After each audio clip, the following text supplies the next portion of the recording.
One of the things we know about trauma is that it has a big impact on the people that we serve and on ourselves. Back in the 90s, Dr. Felitti had noticed in his obesity clinic that some of the women that were in the clinic were gaining weight, losing weight, leaving the clinic, coming back. There was something much deeper than the weight loss, and he had a sense that it had something to do with things that had happened to them in their life. He met with Dr. Anda from the CDC, and together they came up with the Adverse Childhood Events study. It was a study with a very large N of over 17,000 people. Everyone was asked as they entered their primary care doctor's office about 10 categories of adverse childhood events, which included abuse categories, physical, emotional, and sexual abuse, neglect categories, emotional and physical, things like having a parent with a mental illness, a parent with an addiction, a parent in prison, those kinds of issues where children are experiencing stressful things in their childhood. Once they were finished with this, they were able to look at those same folks at their health outcomes, their health records. When they did, they were shocked to see the relationship.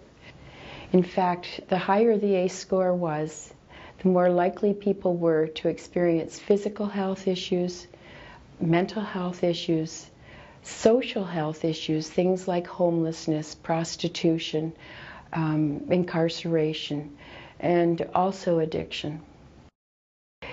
One of the things we cannot do is assume somebody else's reaction to events. So for trauma to occur, it has to be stressful for the person in a toxic kind of way.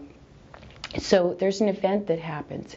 For some people, the event might not be traumatizing. For others, it could be very traumatizing.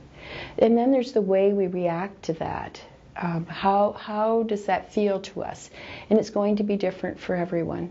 And then what kinds of supports do we have around us to be able to modify that impact? And so when we talk about stress, there's positive stress that we all need to help us grow and learn and get better at what we do.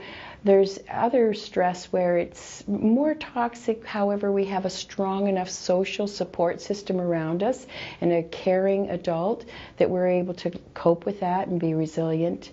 And then there's this very toxic stress, which happens when there's repeating kind of stressful things that just keep going on, and there really is no caring, stable adult in that child's life. So we know that when that happens, the first thing that the child has to do is survive. And the brain, a reptilian part of our brain that keeps us alive and keeps us surviving, but isn't aware in our frontal part of our brain. We aren't really aware of that. This is the thing that is very reptilian in the sense that we're going to react to something that's scary before we think about it. That gets very, I'm going to use the word tweaked because we could get into all the science, but I'd rather just say it that way, to a high level. In someone who's experiencing a lot of stress, they are always looking for the next thing that's going to happen because it's been happening, and the expectation is, when is it going to happen again? These are the kids who will be in school having difficulty learning because they're looking around to see, is it safe?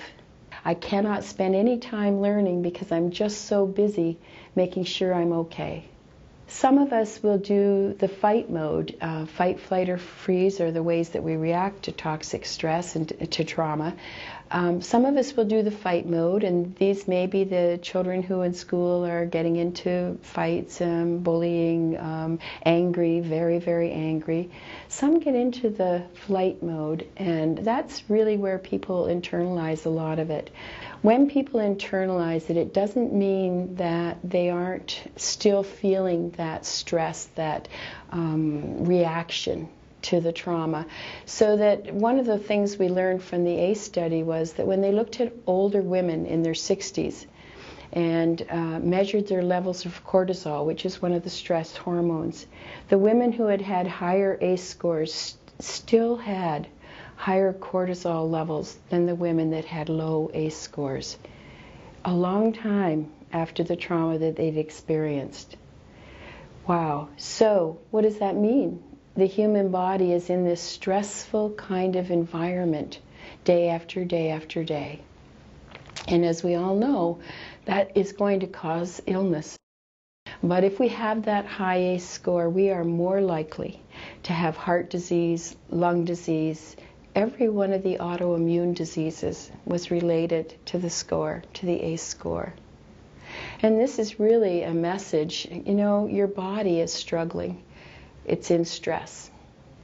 Resilience is a big part of this, and it doesn't have to stay this way. We can begin to have services where we are engaging in the behaviors that will help people work through this toxic stress, this trauma, and be able to stay in services long enough to be able to have changes happen for them. So what are those things we have to do? What do we need to bring to people? We need to bring a safe environment. When I say safe, a lot of people automatically think about safety physically, and of course that's always important. But even more important is a safe environment emotionally and psychologically, where I can come and feel cared about no matter who I am or what I've done, where I do not feel like I'm being judged, and where I have choices, where I sense that I am the person who is going to decide my own fate. And that's where we as healthcare providers can really make a difference for people. And as you might imagine, there are certain illnesses, certain things that have happened to people because of their trauma, things like addiction, even mental illness at this point in time in our society, still carrying stigma and allowing people to have this sense, well, they do it to themselves.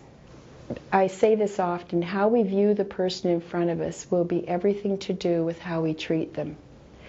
And it's easy for someone who's had a more privileged childhood with less trauma, or perhaps very little trauma, to say, well, I did it. I got through that event without any difficulty. Why can't they? We do not come with equal opportunities to have the same level of resilience.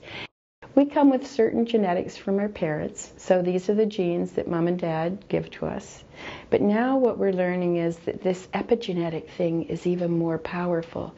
It's what happens to us through the environment in which we live. This could be the environment even as a fetus before we're even born.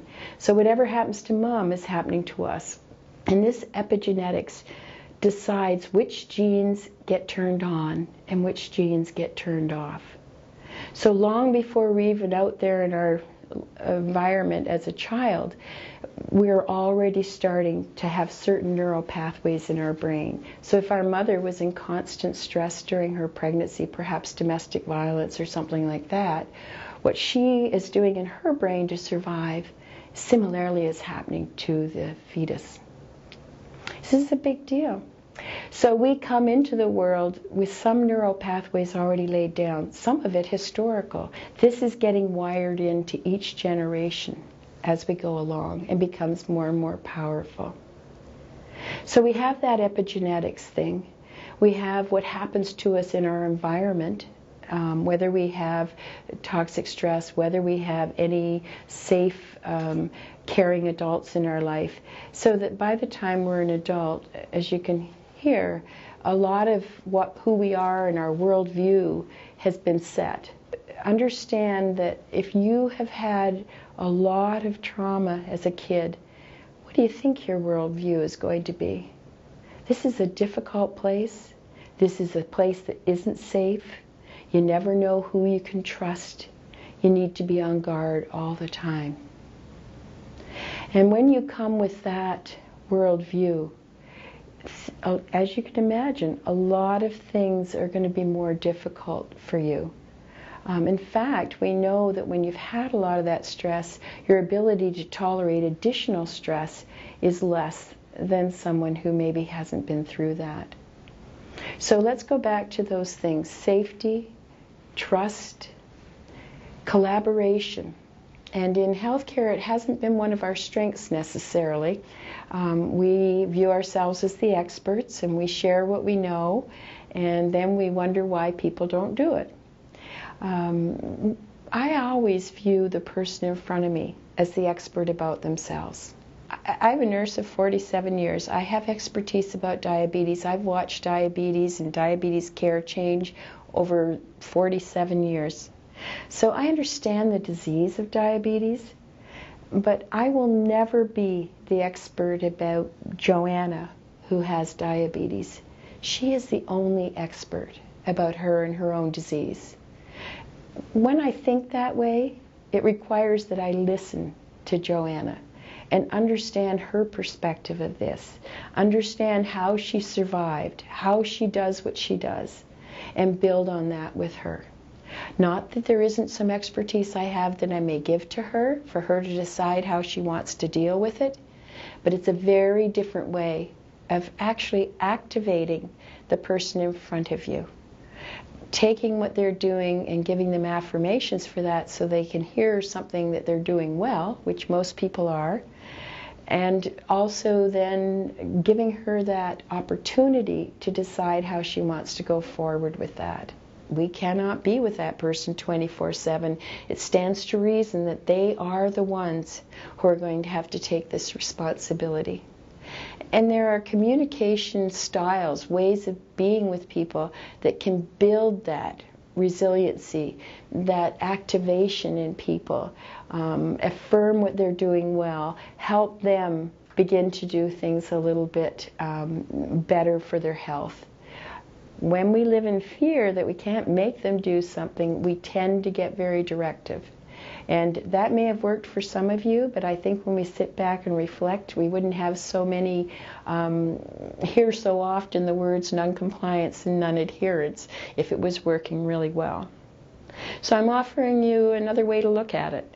Nothing will be perfect, and flexibility will be very important. However, without collaboration with the person beside us, we're very unlikely to get any difference happening. One of the things that Dr. Felitti said about trauma stays with me to this day. The thing that we view as the public health issue, the problem the person has, to that person, it's their solution. You can feel the power of that. If that's how I've survived and gotten as far as I have, and this person, this healthcare provider in front of me is trying to take it away, you can understand some of the behaviors that we get. So how can we partner and still help people become healthy? And that's that collaboration piece. That's seeking what their expertise is about their own experience, offering the expertise we have in a way that they can hear it, which is to, I usually ask permission, do you mind if I share with you your hemoglobin A1C? They always say yes, so that is a good thing. I give it to them and I say, what do you make of that? And I have yet to have a person with diabetes, no matter how challenging this person may be cognitively or just in their personality around their anger or whatever they have going on, I've yet to have somebody not be able to respond to that and say something like, oh, wow, you know, I don't want to lose my eyesight. Ooh, I don't want to lose my feet. What would you like to do about that? And they usually know the answer to that too. And that's the way of activating people into their own care.